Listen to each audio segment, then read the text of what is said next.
What up, everybody? This is your boy Jabbar back again with another video, and today we will be talking about, or I will be talking about, Ari Lennox's Shea Butter Baby. But it is also Sunday, Mother's Day, so happy Mother's Day to all the mothers out there. Even those people who necessarily have lost their mothers, happy Mother's Day to you. Still, this is still your day. Happy Mother's Day to those who might not have known their mother or whatever, but. So who are celebrating with friends and other family members who just take care of them. Happy Mother's Day to you too. This still is your day. I just actually got done listening to Ari Lennox's album for like the 100th time again. I like to really sit with the album for a while, or at least a couple listens before I give a critique of it. That's why I don't do reaction videos. I'm not gonna do a reaction video necessarily because I just don't feel like I can give like a genuine analysis of a project just by listening to it the first time.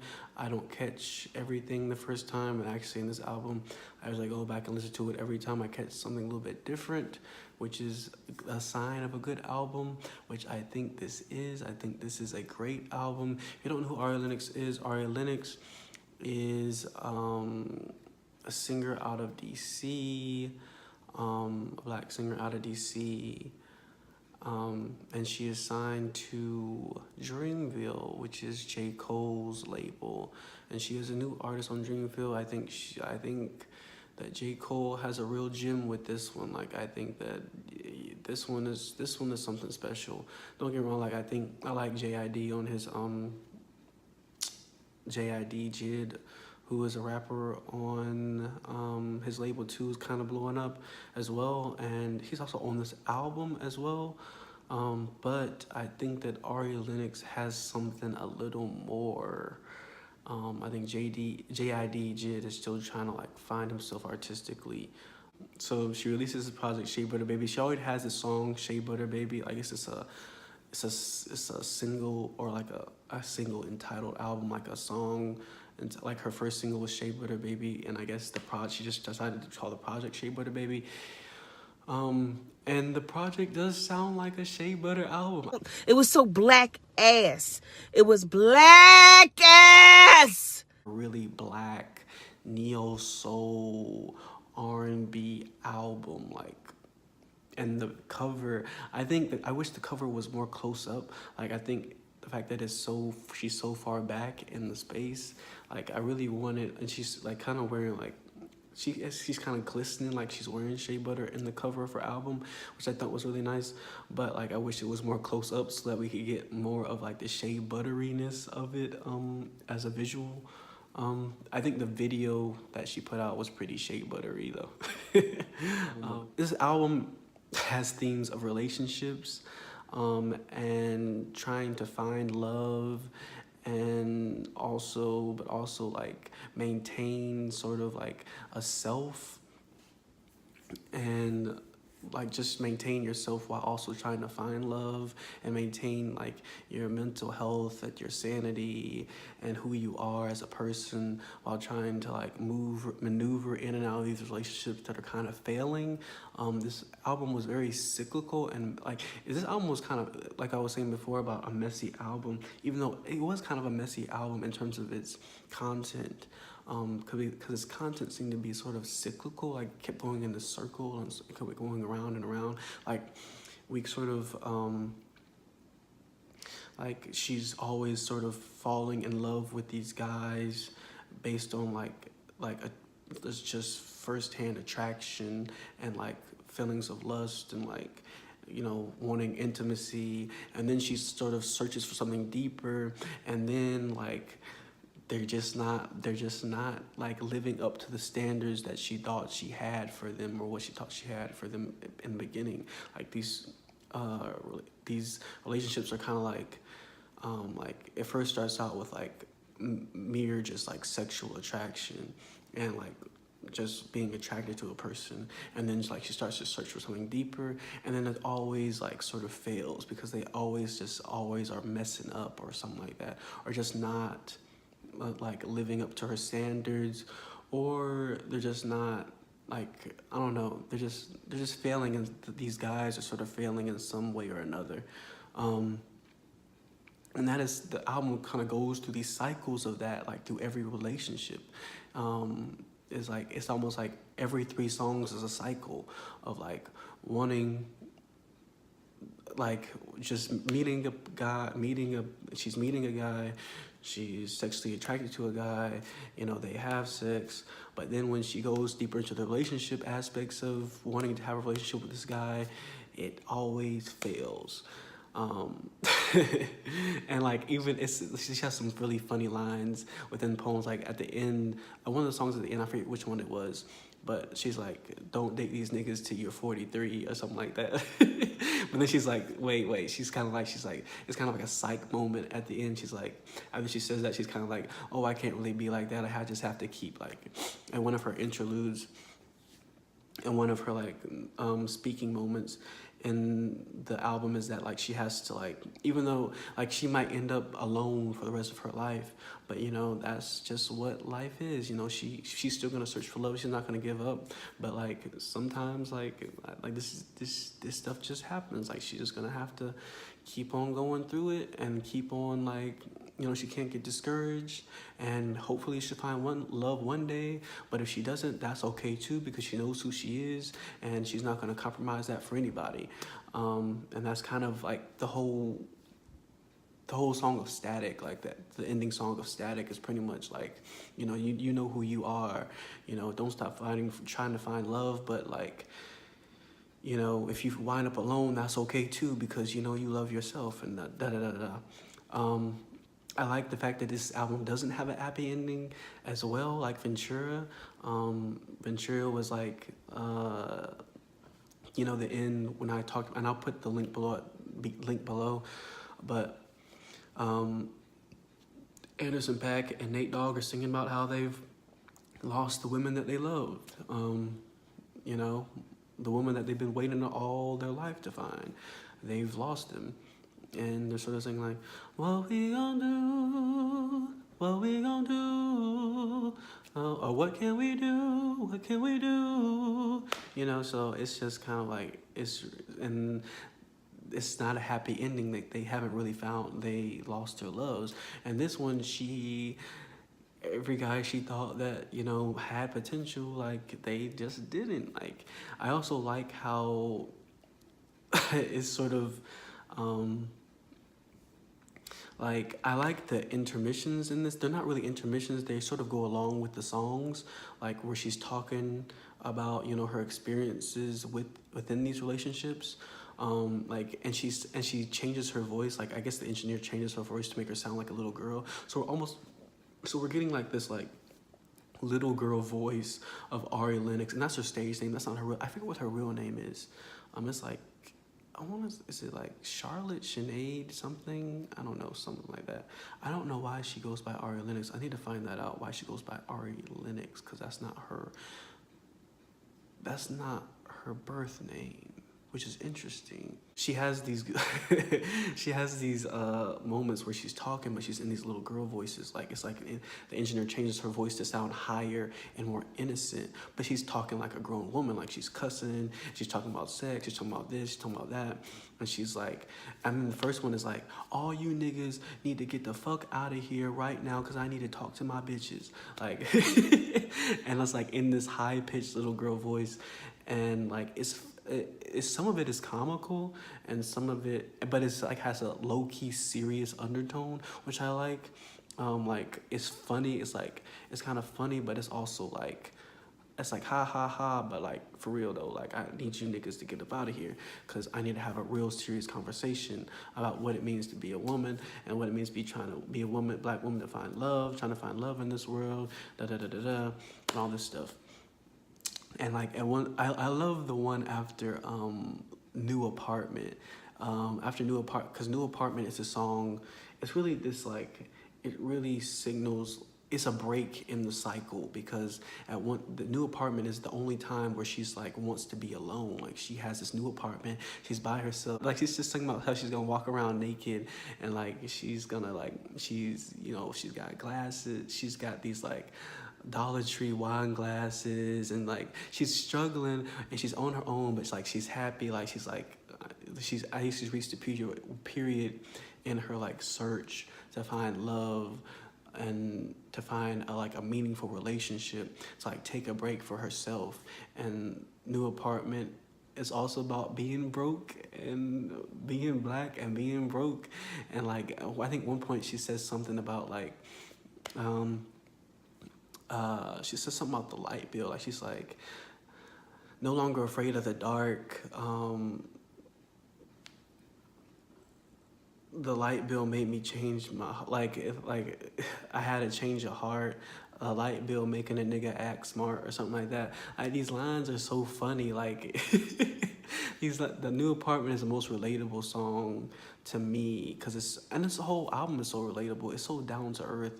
Like she's not talking about money and being rich. Like she's talking about being broke, trying to find love, being a woman or whatever. And then like, you know what I'm saying? Like it's just very relatable. Everybody can sort of like being on your own. New Apartment is just about being on your own, being broke, but feeling free at the same time because you don't have to answer to nobody.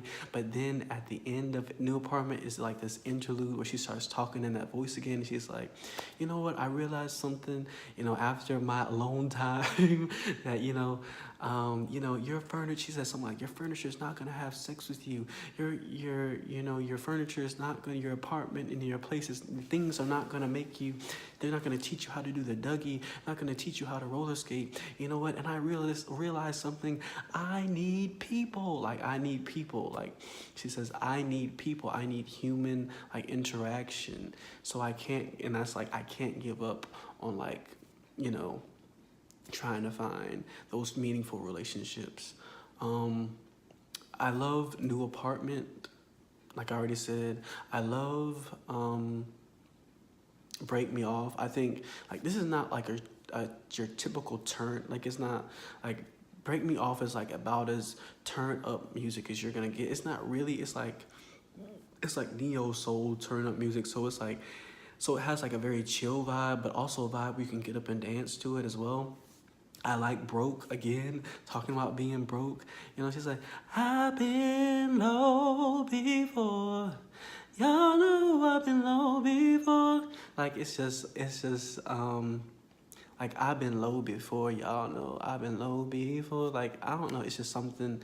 And that beat is knocking, boy, on Broke. That beat is knocking on Broke. I like I've been, and I like I've been into is that Whipped Cream? Yeah. And also like Shea Butter Baby, but that's her single, so we already knew that already. But yeah, all these songs really flow well into each other. Like they really flow well into each other. And even like her her interludes where she's speaking, they're really nice. They're really down to earth. At one point, like she talks about she's like this dude who she used to know. Like she's like, wait, let me tell you, because first she starts talking about how your mental health is more important than your relationship, and sometimes she thinks that emotional abuse is worse than physical abuse because it can lead to it can mess up your sanity. And she's like, she's not gonna let any relationship with a man mess up her sanity. And she's gonna keep, and then she's like, sort of just goes off topic, and she's like, you know what, this nigga back from my past, like, text me the other day or messaged me the other day, talking about, are you this person from way back when, and did you have a crush on me? And she was like, yeah, I am. But like, nigga, it was like I was 7 years old. Like, where, like, pump your brakes. Like, whoa, whoa, whoa, whoa, whoa. Oh, whoa, whoa, whoa, now. You got too much dip on your chip. Like, she's like, pump your brakes. Like, you really like need to get some control over yourself. Like, what is wrong with you? Yeah, I heard you say something ignorant. I said, here go on 20, and you said something ignorant just then. What is wrong with you? I was 7 years old. We were in elementary school. Like, I no longer want to be with you. Like the audacity of this man to like call her up just to like, I mean, pretty much it was a booty call, pretty much, because why? It doesn't make any sense. or the way he approached it didn't make any sense. The way she put it, she was like, "This is just weird," and it was kind of weird. But like she just has really like just funny. It's funny, like the way she be saying it is funny, but it's also very serious. And he's also like, it's also very serious. But I also feel like these are very teaching moments because I feel like a lot of people out here going through this in the like with relationships and stuff like that, and trying to find somebody and trying to find a meaningful relationship, and they just hit and bumping their head or whatever. And I think that's great. I also like the fact that this wasn't too like. I know I said I like the introspectiveness sometimes of Ventura, but I like the fact that this wasn't introspective. I like the fact that it was like it imitated what it means to be, because everything doesn't have to be introspective all the time. But well, it was introspective in certain ways, but because she really could have gone into like her own mental state of like why does she keep finding, she doesn't really ask those questions like why does she keep going for this guy, these guys or whatever, why does she keep doing this. She didn't really do that in this album, and I don't really mind that either. I think it was very like imitating of what a person actually goes through in while going through those situations, if that makes any sense. Like it imitated exactly the motions and the actions that a person goes through while going through bumping their head. I feel like Static was more the introspective thing, but like the rest of the songs were like, this is what I went through in this relationship, and this is what happened, this is what I went through in this relationship, and it's very present. Like the songs are very, very present. I like that. I love the fact that they are very present within like the human condition and human behavior.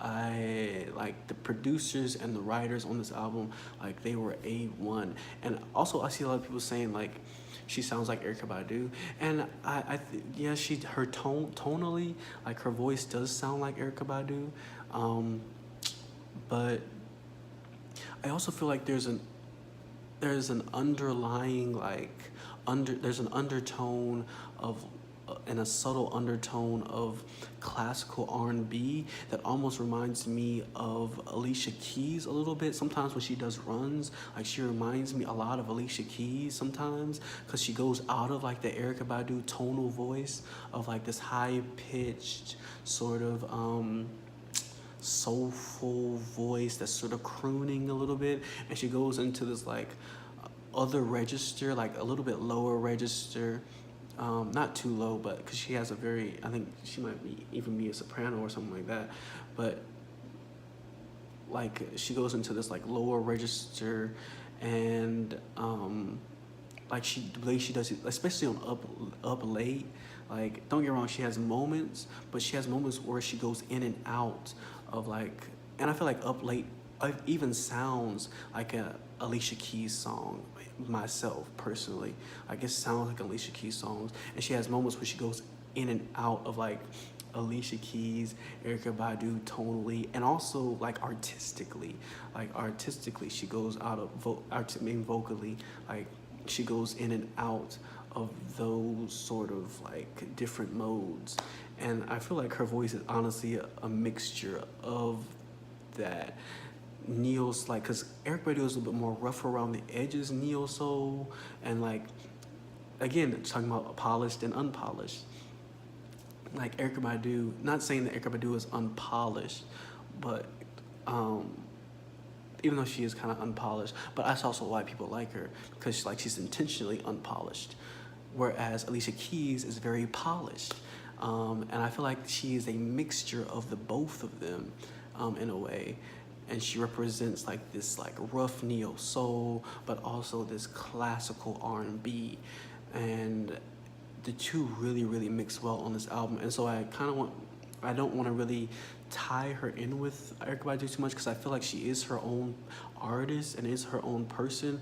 And I don't really feel like, even though tonally she sounds like Erykah Badu, I don't feel like these are even remotely Erykah Badu songs.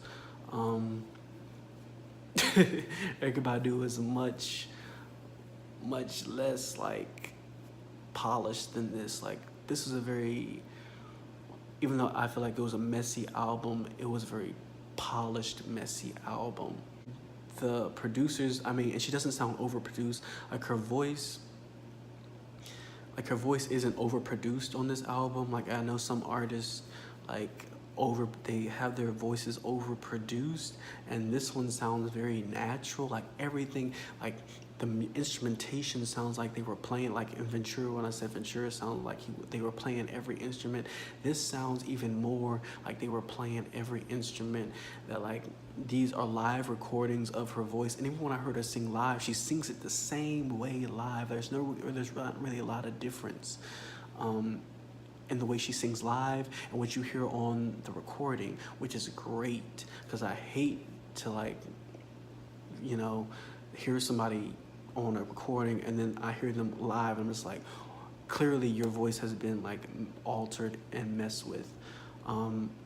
But yeah, I recommend this album. I think this is another great album. That's what the fuck I'm talking about.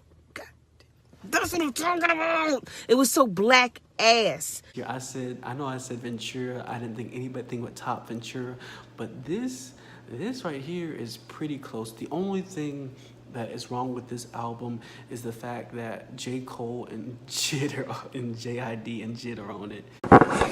What? Bro, what are you talking about, man? Honestly, I don't think that their verses were needed on this album. Like, I don't think they added anything to the song. I also think it's confusing to like start an album off saying like, all you niggas get the fuck up out of here because I need to talk to my bitches, and then, you know, and then have J. Cole and J.I.D. on give these like they were like average verses at best. They weren't great verses. To me personally, and they didn't add anything, and they just felt out of place. They didn't feel like they didn't feel like after that, hearing that, and after like also hearing the rest of the album, they just feel out of place. Like, why are men here? I don't understand why they're here in the space. I don't feel like, and I'm not saying that as a mean way, because if they had added something more to the album, something more to those songs, because J.I.D. is on Broke, and J. Cole is on Shea Butter Baby, which is her lead single. I think they're gonna make Up Late, because I just saw a video for her performing Up Late. I think they're gonna make Up Late her next single, which I'm not mad at that. I do wish it was Break Me Off though, because I feel like you just need, and then the third single can be more of a slow song like Up Late or something like that, even though I wish it was like more like Broke. I think Broke is a good single too. I think Whipped Cream is a good single as well. Be a good single as well. But yeah, I understand why Up Late is going to be a next album. I mean, next single. But I don't understand why they're on this album. I mean, I understand business-wise why they're on this album. They were probably like, you know, J. Cole's probably like, I like this song, I want to be on your album. Or it was just like, I want to promote, I want one of your songs to get big, and I feel like I like this one to get big, I want to get on it. Or anyway, but like, can we just talk about how J. Cole needs to stop singing?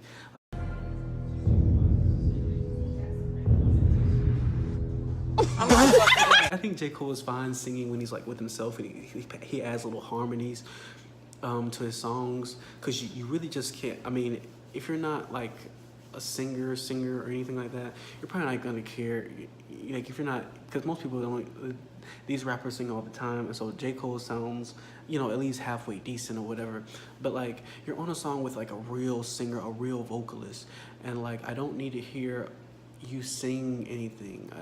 I don't need you to hear you sing anything. I needed you to rap. Like, if you were going to be on the verse, I needed you to rap something good, not just a decent verse that you just came up with 5 minutes ago.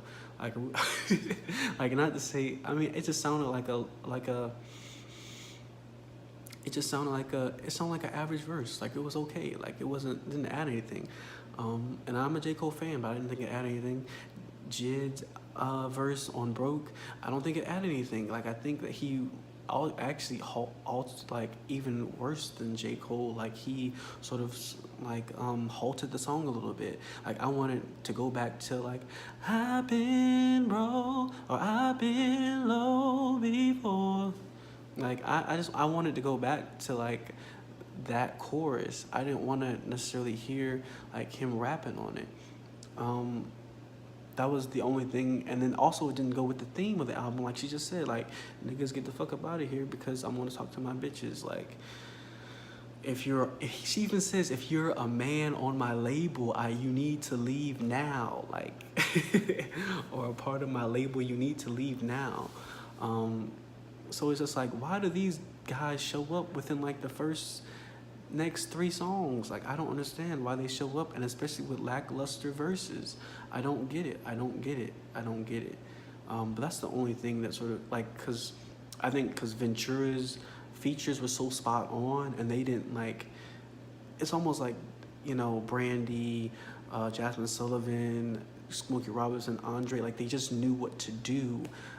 I don't think that J. Cole and J.I.D knew what to do in order to assist. Like I feel like on Ventura, they really assisted Anderson .Paak. I don't feel like they assisted Ari Lennox in amplifying. I think J. Cole did somewhat because he sort of lent his platform, but J.I.D most definitely didn't. Like J.I.D most definitely, because J.I.D is just now kind of go his platform just like her. They're kind of on the same level. So it's like, I don't think he amplified it any either. Musically, or business-wise. I think J. Cole might have amplified it business-wise and social media-wise, but that's about it. He didn't amplify it musically to me. I give this album a 4 point. I give this album a 4. I think that the business, like adding J. Cole and J.I.D is a minus. I don't think she had a choice though. I think that was a business decision made by J. Cole, who was executive producer of the album, to put himself and insert himself and to insert J.I.D on it. I don't think that was Ari Lennox's decision. I really don't feel that way. I feel like that was a business decision made behind the scenes, like after the album was done, like, okay, we need some features on this album, or at least 2, and we need to keep it in-house. So since J.I.D is blowing up, put J.I.D on this album. Since J. Cole is, established, he'll be on the album or whatever. I think that was made, and I think that she didn't need it. Like, she didn't need that. And if you're going to assist her in the right way. But I think I don't think she needed it. Because I think the writers were already A1, and he really should have trusted that like people would be responsive to it. But I think that J. Cole has a really good talent I think he has a good eye for talent. Yeah, with this one, I think hopefully she's gonna go far. I know that she's a little bit of a darker skinned girl. So she's gonna have to compete against the LMIs and the Queen Najas, who, in my opinion, I don't know, I just think her voice has a lot more character. I think that LMI and Queen Naija are, even though they're good artists, they're artists that's still trying to find themselves, as well. Musically, and I think Ari Lennox is already there. She knows who she is, and she's already there. She's an artist that's already there. But I don't know. I hope that she gets more coverage. I hope that I think people, and I saw people being receptive to it, so that's good. And I hope she doesn't. I don't. She doesn't need to be a big star or anything like that. I'm not saying that she doesn't want to be, but I'm not saying that it's not necessary in order for her to be successful, trying to be commercially successful or whatever. But, I wish her the best, and I can't wait to look forward to what she has next, because I think she's good, and I give it a 4 out of 5. I think it's a really good album. I think it's a really good first. listen to her other album. I think it was like more like an EP, Faux. It was like Faux or something like that. Faux, Pho, Faux, like, and it was decent. But that was back in 2016. Like, she has grown immensely since then, in terms of content, in terms of album structure, in terms of like just knowing who she is as an artist, vocally and everything. I think she's grown a lot from listening to Foe and then listening to Shea Butter Baby. And I expect her to grow more in the next project. But that will be the end of this video. And I will be next time probably with a video from about Tierra Whack's Whack World. I want to do Tierra Whack. I think she's a really interesting artist, interesting new rapper slash singer, but also isn't, I don't think, getting enough shine. So I'll be back with her. But like, subscribe, comment, or dislike even if you want to. But I don't know. Hey, if you want to dislike it, that's fine. If you want to leave a comment saying that I don't know what I'm talking about, that's fine too. But you know, I do need to get in the habit of saying like, subscribe, comment. And I will see you next time.